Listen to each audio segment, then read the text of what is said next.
పుణ్యక్షేత్రం పిఠాపురంలో కోటగుమ్మం సెంటర్లో ఉన్న జై గణేష్ ఆలయంలో గణేష్ మాలధారణ దీక్ష కార్యక్రమం జరిగింది. సుమారు 500 మంది భక్తులు గణేష్ మాలధారణ చేసుకుని దీక్ష చేపట్టారు.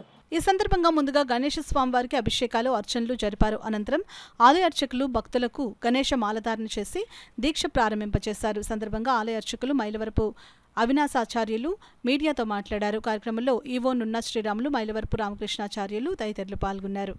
ఇళ్ళకి వెళ్ళి పందిరిలోనూ గణపతులందరినీ కూడా పెట్టి విశేషంగా ఆరాధన చేయడం వల్ల చాలా శక్తితో, చాలా భక్తిగా స్వామివారి అనుగ్రహం, స్వామివారి కైంకర్యాలన్నీ కూడా జరుగుతాయి.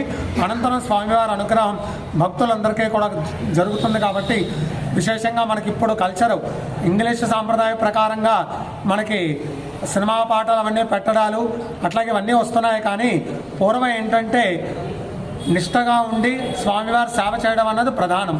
కానీ దీక్షలో ఉండి సేవ చేయడం వల్ల ఇటువంటి దురాచార కల్చర్ అన్నీ కూడా వెనక్కి వెళ్ళిపోయి మన సాంప్రదాయాలన్నీ కూడా వస్తాయనే ఉద్దేశంతో గణపతి మాల ప్రారంభం చేయడం అయినది. ఇవాళ రోజున విశేషంగా స్వామివారికి ఒక 100 లీటర్ల పాలాభిషేకం చేసి అభిషేకాలు, పూజలు అన్నీ కూడా చేసి భక్తులందరూ కూడా స్వామి దీక్ష తీసుకోవడం జరిగినది. ప్రతిరోజు కూడా ఉదయం 100 లీటర్ల పాలాభిషేకము, అనంతరం స్వామివారికి ఒక్కొక్క రోజు ఒక్కొక్క విధమైన అలంకారాలు, సాయంత్రం ప్రత్యేక పూజలు, వాహన సేవ, నక్షత్ర హారతలు ఇవన్నీ కూడా జరుగుతాయి. కాబట్టి తప్పకుండా అవకాశం ఉన్న ప్రతి భక్తుడు కూడా వచ్చి స్వామివారి దర్శనం చేసుకోండి. ఎక్కడా లేని విధంగా ఇక్కడ స్వామివారికి జరిగే కార్యక్రమాలు కానీ లేదా స్వామివారి అనుగ్రహాలు కానీ చాలా అద్భుతంగా జరుగుతున్నాయి.